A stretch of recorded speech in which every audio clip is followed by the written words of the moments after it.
I ja mam takie cały czas poczucie, to wraca ta sprawa do mnie i wraca. Że coś z nią, że ja widziałem, że jest z nią źle. Ja z nią mieszkaliśmy razem tam.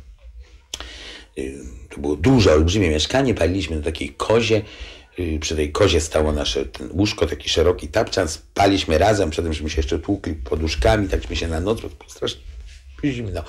Otulali, przytulali do siebie i zasypiali. I taki facet, cygan, Rumun, przyniósł taką skrzynkę cjankali.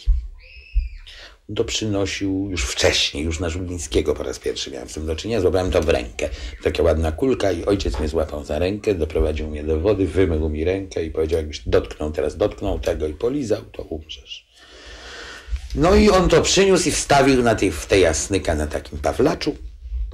Ojciec powiedział, wytłumacz Zośce, pamiętaj, ty wiesz co to jest, tego nie wolno dotykać. I Zośkę ta trucizna fascynowała. Ona o to bez przerwy pytała. No i pewnego dnia, zima już była, rano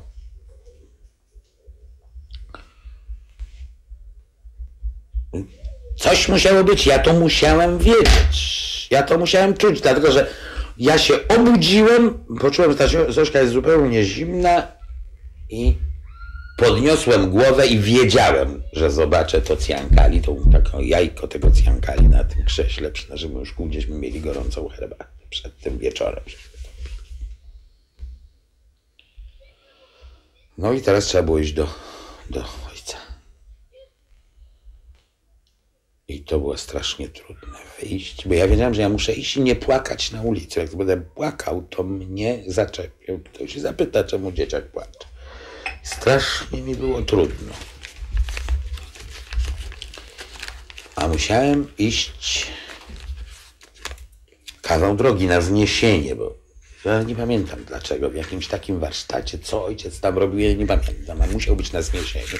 Ja wiedziałem, że ja muszę iść na to zniesienie do ojca i szedłem do łazienki, to była łazienka, tylko że była zimna woda, potem trzeba było palić w piecu, więc myłem się, potem przychodziłem, całowałem Zośkę, wychodziłem i zaczynałem beczeć na schodach. Wracałem, zamykałem drzwi, znowu powtarzałem tę całą operację, tak z 3 razy. Wreszcie uznałem, że po prostu umyłem się i wyszedłem.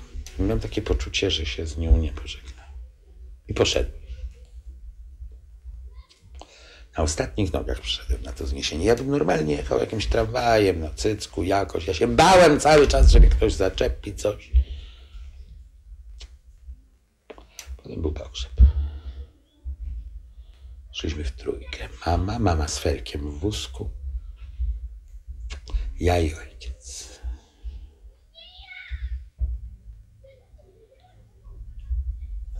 I nic, zupełnie nic, żadnego śladu po niej nie zostało. Zofia Czarna. I imię nieprawdziwe, i nazwisko nieprawdziwe. Tak myślę, że to nazwisko ona sobie sama wymyśliła, bo ona była taka polska patriotka, więc Czarnecka. I nic. I nawet twarz mi się zatarła w pamięci już.